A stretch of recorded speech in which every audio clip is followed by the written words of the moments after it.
Vi befinner oss på Museo della Montagna Sarda i Arezzo och är här för att presentera rekonstruktionerna från utställningen av Associazione Impronte di Storia och Historical Traces. Här kan ni se rekonstruktionen av ett nuragiskt torn som det såg ut ursprungligen, alltså komplett med sin terrass och träbalkong som bärs upp av konsoler. Rekonstruktionen är mycket intressant eftersom det är en skalmodell av nuragen Santa Barbara di Sindia. En mycket intressant nurage eftersom den som syns på ytterfasaden har många hål i ett spiralmönster där man tror att bjälkar var fästa och därför kallas de Pontai-hål eller Bucce Pontae. Här kan vi se insidan av det nuragiska tornet som rekonstruerats av hantverkaren Efisio Busonera efter vårt projekt. I modellen kan man se den inre kammaren, spiraltrappan och kammaren på övervåningen. Slutligen finns här också trappan som går upp och slutar på terrassen med denna lilla modell. Vi kan säga nästan en kupol.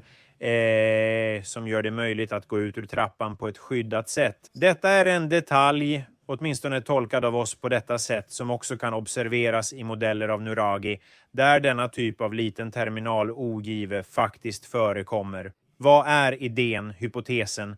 Genom regn skyddade denna struktur trappan från eventuell inträngning av vätskor och därmed regnvatten in i själva trappan, vilket med tiden skulle förstöras just på grund av dessa infiltrationer. Tornet är byggt som det ursprungligen var tänkt när konstruktionen var färdig, så pontararhålen är nu fria från det insatta träet, från stödbalkarna som troligen också sattes in för att bygga själva konstruktionen. Och slutligen slutar tornet med konsolerna, eller snarare regimensolan, som med denna hörnform bär upp en galleri av trä. En observerbar detalj är dekorationen, denna zigzagform, synlig både i nuragi-modellerna själva och i vissa nuragi-modeller från de nuragiska votivskeppen. En sista detalj av stort intresse är förstås dörren, men ännu mer fönstret på övervåningen.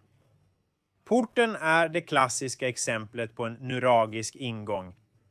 Pelarna på sidorna med 3 till 7 kvaderstenar, en arkitrav som stödjer stängningen, öppningen och sedan det så kallade arkitravfönstret eller utblåsningsfönstret som avslutar ingången. Sedan, i detta fall ganska centrerat. I andra fall ser man istället en viss variation mellan, hur ska man säga, ingångens orientering och det stora fönstrets orientering. I detta fall är det stora fönstret exakt i linje med ingången och har en rad ganska intressanta detaljer, bland annat bearbetningen av själva arkitraven som stänger det stora fönstret.